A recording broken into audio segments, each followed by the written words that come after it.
നാട്ടിലെ കുറേ നാളത്തെ അവധിക്ക് ശേഷം വീണ്ടും പ്രവാസ ലോകത്തിലേക്ക് മടങ്ങുക. അവിടെ ചെന്നതിന് ശേഷം വളരെ പെട്ടെന്ന് അപ്രതീക്ഷിതമായിട്ട് കുറച്ച് ലീവ് കിട്ടുക. എന്തായിരിക്കും സന്തോഷം പറഞ്ഞറിയിക്കാൻ പറ്റുമോ? അങ്ങനെ കിട്ടുന്ന ലീവ് ആർക്കെങ്കിലും ഒരു സർപ്രൈസ് ആകുകയാണെങ്കിലോ അത് അതിനേക്കാൾ വലിയൊരു സന്തോഷം. ഇന്നത്തെ നമ്മുടെ ഈ സർപ്രൈസ് നമ്മൾ കൊടുക്കാൻ പോകുന്നത് നമ്മുടെ കുഞ്ഞിനാണ്. പൊന്നൂസിനോട് മാത്രം പറയാതാണ് ഈ നാട്ടിലേക്കുള്ള യാത്ര. വീട്ടിലെല്ലാവർക്കും തന്നെ അറിയാം. ശരിക്കും നിങ്ങളെപ്പോലെ ഞാനും വളരെ എക്സൈറ്റഡ് ആണ് നമ്മുടെ പൊന്നൂസിന് എന്താവും അവൻ്റെ സന്തോഷം ഒന്ന് കാണാനായിട്ട്. അപ്പോൾ അങ്ങനെ നമ്മുടെ വീട്ടിൽ നിന്ന് കയറിയിരിക്കുകയാണ്. അപ്പോൾ പൊന്നൂസ് ഉണ്ടല്ലോ സ്കൂളിൽ പോയിരിക്കുകയാണേ. അപ്പോൾ അച്ചാച്ചൻ വിളിക്കാൻ പോയിട്ടുണ്ടോ അവനെ. അപ്പോൾ ഇപ്പോൾ എത്തും പുള്ളിക്കാരൻ. കാണുമ്പോൾ സർപ്രൈസ് ആയിരിക്കും കേട്ടോ. നമ്മുടെ കുട്ടൂസ് ഇതാ അപ്പോൾ നിൽപ്പുണ്ട്. അപ്പോൾ ഞങ്ങളെ അവനൊരു സർപ്രൈസ് കൊടുക്കട്ടെ കേട്ടോ. എന്തോ ആയിരിക്കും അവൻ്റെ ഞെട്ടും ശരിക്കും ഞെട്ടും. നമുക്ക് നോക്കാം.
അതെടാ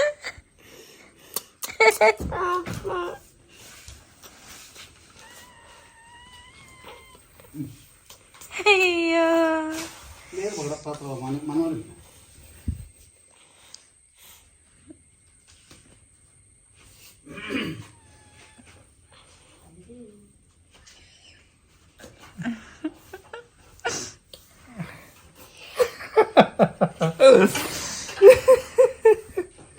ചുഗ്രാസിക്ക് ഞെട്ടിപ്പോയടാ. എന്തിനാ കരഞ്ഞേ?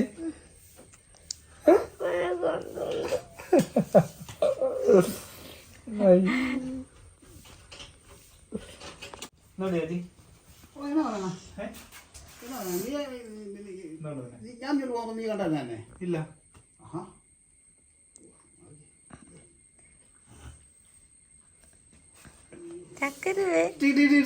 നമ്മുടെ പൊന്നിന് നല്ല അടിപൊളി സർപ്രൈസ് ആണ് കൊടുത്തത്. അടിപൊളി സർപ്രൈസ്.